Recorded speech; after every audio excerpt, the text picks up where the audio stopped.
আসসালামু আলাইকুম প্রিয় দর্শক, welcome everyone to my Anjuma's kitchen. যে যেখান থেকে ভিডিওটি দেখছেন আশা করি অনেক অনেক ভালো আছেন, সুস্থ আছেন। আপনাদের সকলের সুস্থতা কামনা করি আজকের পর্বে আরও একটু ভিডিও নিয়ে হাজির হলাম আপনাদের সাথে। আশা করছি ভিডিওটি শুরু থেকে শেষ পর্যন্ত দেখলে আপনাদের অনেক অনেক ভালো লাগবে। আজকে আমি আপনাদের সাথে শেয়ার করব ফ্রিজে রাখা গরুর মাংস কিভাবে রান্না করলে টাটকা মাংসের মতো স্বাদ পাবেন। প্রিয় দর্শক, তো চলুন ভিডিওটি শুরু থেকে শেষ পর্যন্ত দেখে নিন। আমি এখানে গরুর মাংস রান্না করব প্রায় 3 কেজির মতো হবে। আর 3 কেজি গরুর মাংসের জন্য আমি প্যানে 1 কাপের থেকেও কম রান্নার সয়াবিন তেল দিয়ে দিলাম। তেলের সাথে আমি ছোটো বাটিতে করে 1 বাটি পরিমাণ পেঁয়াজ কুচি দিয়ে দিলাম। পেঁয়াজের পরিমাণটা এখানে একটু বাড়িয়ে দিবেন। গরুর মাংস রান্নার ক্ষেত্রে আমি তেলের পরিমাণ একটু কমিয়ে দিই আর পেঁয়াজের পরিমাণটা একটু বাড়িয়ে দিই। গরুর মাংস রান্না শেষে মাংস থেকে অনেকটা তেল বেরিয়ে যায়, এজন্য তেলের পরিমাণটা একটু কমিয়ে দিই আর পেঁয়াজের পরিমাণটা বাড়িয়ে দিলে মাংসের টেস্ট ভালো আসে। পেঁয়াজ এখানে একটু ব্রাউন কালার করে ভেজে নেবেন, একদম বেরেস্তা কালার করার দরকার নেই। পেঁয়াজে যখন কালার চলে এসেছে তখন আমি এখানে 1 টুকরো বাটার দিয়ে দিলাম। আপনারা চাইলে ঘিও দিতে পারেন অথবা ঘি বাটার না থাকলে এমনিতেও রান্না করে নিতে পারবেন। তবে এখানে বাটার দিলে স্মেলটা অনেক বেশি সুন্দর আসে। আমি কিন্তু এই বাটার রান্নার শুরুতেই অ্যাড করতে পারতাম, তবে অ্যাড করিনি। এজন্য ঘি বাটার যত বেশি পুড়ে ফেলা হবে ততই এর স্মেলটা নষ্ট হয়ে যাবে, এজন্য এই পর্যায়ে আমি বাটার অ্যাড করলাম। বাটার বলেন আর ঘি বলেন, রান্নার শুরুতে অ্যাড করলে কিন্তু এর স্মেল অনেকটাই কমে যায়। যদি স্মেল কম পেতে চান তাহলে রান্নার শুরুতেই অ্যাড করবেন। এ পর্যায়ে আমি টেবিল চামচে 4 চামচ পরিমাণ আদা রসুন বাটা দিয়ে দিলাম।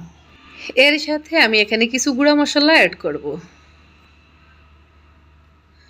4 চামচে উঁচু উঁচু করে 2 চামচ পরিমাণ হলুদ গুঁড়া দিয়ে দিলাম।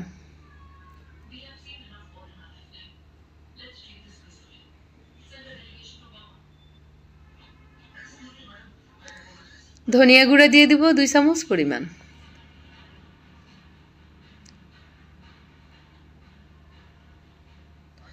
শুকনো লাল মরিচের গুঁড়া দিয়ে দিব 2 চামচ পরিমাণ। মরিচের গুঁড়াটা সবাই ঝাল বুঝে অ্যাড করবেন, আমার এই মরিচের গুঁড়াটা খুবই ঝাল। আর এই গরুর মাংস রান্না একটু ঝাল ঝাল খেতেই ভালো লাগে। এলাচ লবঙ্গ দারচিনি দিয়ে দিলাম বেশ খানিকটা। এলাচ লবঙ্গ দারুচিনি দিয়েছি 10 টুকরো করে সম পরিমাণে, যেমন দারুচিনি 10 টুকরো, এলাচ 10 টুকরো, লবঙ্গ 10 টুকরো, এভাবে করে দিয়েছি। এবার এই মশলাটাকে তেলের ভিতরে অনেকক্ষণ ধরে ভাজতে হবে। একটু সুন্দর করে ভেজে নিলে মাংসের কালারটা অনেক বেশি সুন্দর আসে।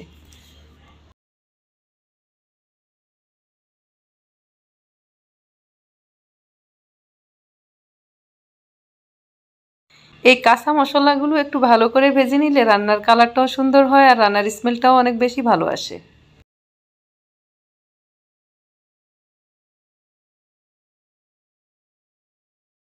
তেলের ভিতরে মশলাগুলো কিছুক্ষণ ভেজে নেওয়ার পর এবার সাথে সামান্য কিছু পানি দিয়েও মশলাটাকে কষিয়ে নিতে হবে।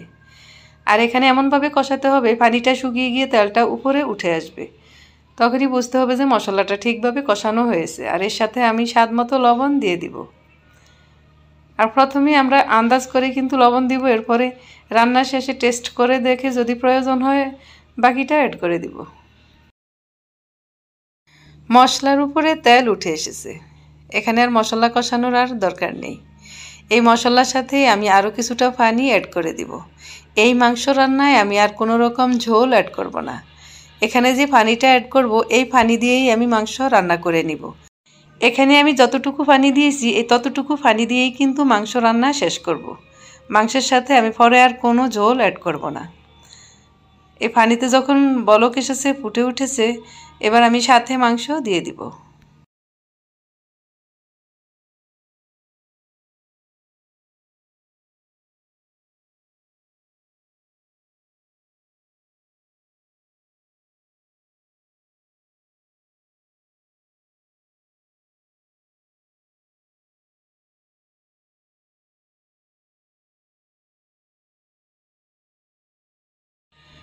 মাংস দেওয়ার পর মশলার সাথে এভাবে মাংসটাকে ভালো করে মিশিয়ে নিতে হবে। এ পর্যায়ে আমি চুলার আঁচ বাড়িয়ে রান্না করব। আমি মাংস দেওয়ার পর কিন্তু সাথে সাথে চুলার আঁচ বাড়িয়ে দিয়ে রান্না করে মাংসে বলক উঠিয়ে নিব। সাথে সাথে যদি ঢাকনা দেওয়া হয় তাহলে মাংসের নিচে তলানিতে লেগে যায়, এতে করে মাংস সিস লেগে গেলে পুড়ে গেলে ওই রান্নাটা একদমই নষ্ট হয়ে যায়। এজন্য আমি প্রথমে চুলার আঁচ বাড়িয়ে নেড়ে ছেড়ে মাংসে বলক উঠিয়ে নিব। আর বলক উঠার পরে কিন্তু মাংসের তলানিতে লেগে যাওয়ার সম্ভাবনা কম থাকে। এরপরও কিছুক্ষণ পর পর নেড়ে ছেড়ে দিতে হবে।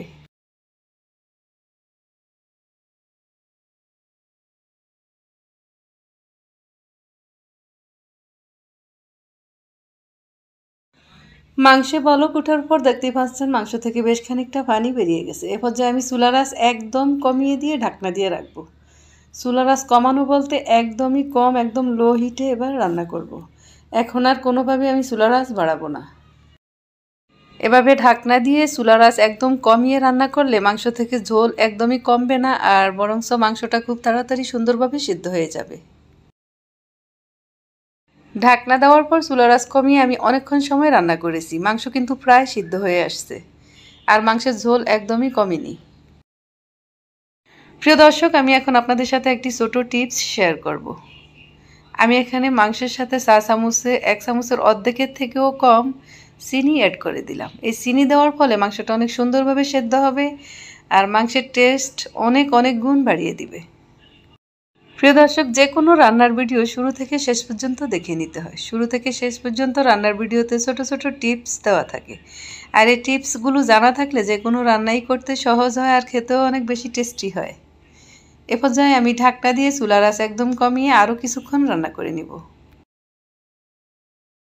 প্রিয় দর্শক, এই মাংস রান্নার সাথে অ্যাড করার জন্য আমি বিশেষ একটি মশলা রেডি করে নিব। এই মশলাগুলো হালকা করে ভেজে গুঁড়ো করে নিতে হবে। দেখতেই পাচ্ছেন ছোট একটি জায়ফলের অর্ধেক অংশ নিয়েছি, 6 টুকরো দারুচিনি নিয়েছি ছোট ছোট টুকরো করা, এলাচ নিয়েছি 60টির মতো, ছোট এলাচ 7-8টির মতো হবে, জয়ত্রীও নিয়েছি ছোট ছোট টুকরো 6 টুকরোর মতো, আর লবঙ্গ নিয়েছি 6-7 টুকরো। এই মশলাগুলো একটু হালকা করে ভেজে নিতে হবে মুচমুচে করে, যাতে করে মিহি করে বেটে নেওয়া যায়, গুঁড়া করে নেওয়া যায়। প্রথমেই এই মশলাগুলো ভেজে নিতে হবে। আমি জায়ফলটাকে একটু ছোট ছোট টুকরো করে দিছি, এতে করে ভাজতে সুবিধা হবে। আর এই মশলাগুলো একটু সময় লাগে জন্য এই মশলাগুলো প্রথমেই ভেজে নিলাম। এরপরে আমি রেগুলার যে জিরা, এই জিরাটা সাথে দিয়ে দিব।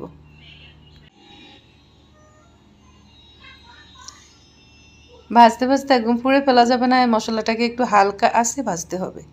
এবার সাথে দিয়ে দিলাম আমি 2 চামচ পরিমাণ জিরা। জিরা দেওয়ার পর একদম বেশি সময় ভাজার দরকার নেই, হালকা একটু নেড়ে চেড়ে নিলেই ভাজা হয়ে যাবে। এই মশলাগুলো গুঁড়ো করে নিতে হবে, ঠান্ডা করার পর গুঁড়ো করে নিতে হবে। এবার মাংসের সাথে আমি মশলার গুঁড়াটা অ্যাড করে দিব। এই মশলার গুঁড়া দেওয়ার ফলে মাংসের স্বাদ, গ্রান, কালার একদম পারফেক্ট আসবে। আর এখানে আমি আরেকটি কথা বলে রাখি, জায়ফল আর জয়ত্রী এটা কিন্তু মাংসের সাথে একদম পরিমাণ মতো দিতে হয়। এটা যদি মাংসের সাথে পরিমাণে বেশি পড়ে তাহলে কিন্তু মাংসের স্বাদ একদমই নষ্ট হয়ে যাবে। 5 কেজি মাংসের সাথে একটা জায়ফল দেওয়া যায়। আমি ওই অনুযায়ী 3 কেজি মাংসের সাথে অর্ধেকটা জায়ফল নিয়েছি, আর জয়ত্রীও কিন্তু এখানে জায়ফলের পরিমাপেই নিতে হবে। প্রিয় দর্শক, এই মাংসের সাথে স্পেশাল মশলাটা দেওয়ার পর যে মাংসের স্মেলটা কত বেশি সুন্দর আসে সেটা আপনি রান্না করলেই বুঝতে পারবেন। মশলা দেওয়ার পর এভাবে মাংসের সাথে ভালো করে মিশিয়ে নিতে হবে। এরপর চুলার আঁচ কমিয়ে ঢাকনা দিয়ে চুলার উপরে বেশ কিছুক্ষণ ধরে রান্না করে নিতে হবে, যতক্ষণ পর্যন্তটা মাংসটা সুন্দরভাবে সেদ্ধ হবে আর স্মেলটাও সুন্দর আসবে। প্রিয় দর্শক, আঞ্জুমাস কিচেন চ্যানেলের ভিডিওগুলো যদি আপনাদের ভালো লাগে তাহলে অবশ্যই ভিডিওতে একটু বেশি বেশি লাইক আর শেয়ার করে দিবেন। আর আপনি যদি আমার চ্যানেলে নতুন হয়ে থাকেন তাহলে আরও নতুন নতুন ভিডিও পেতে চ্যানেলটি এখনই সাবস্ক্রাইব করে দিবেন। আমাকে আরও বেশি বেশি সাপোর্ট করবেন, যাতে আপনাদের সাথে নিয়ে আমার চ্যানেলটিকে আরও সামনের দিকে এগিয়ে নিয়ে যেতে পারি। এই মশলা দেওয়ার পর চুলার আঁচ কমিয়ে ঢাকনা দিয়ে আমি বেশ কিছুক্ষণ সময় ধরে রান্না করে নিলাম। মাংস একদমই পারফেক্টভাবে সিদ্ধ হয়ে গেছে, আর স্মেলটা এত বেশি সুন্দর আসছে, আপনি যাকে এভাবে খাওয়াবেন কেউ বুঝতেই পারবে না যে এটা ফ্রিজের মাংস। একদমই টাটকা মাংসের মতো স্বাদ আসবে। দেখতে দেখতে ভিডিওর একদমই শেষ প্রান্তে চলে আসলাম। আজকের মতো এ পর্যন্তই। আগামীতে নতুন কোনো ভিডিও নিয়ে হাজির হব আপনাদের সাথে। সে পর্যন্ত ভালো থাকবেন সবাই। আল্লাহ হাফেজ।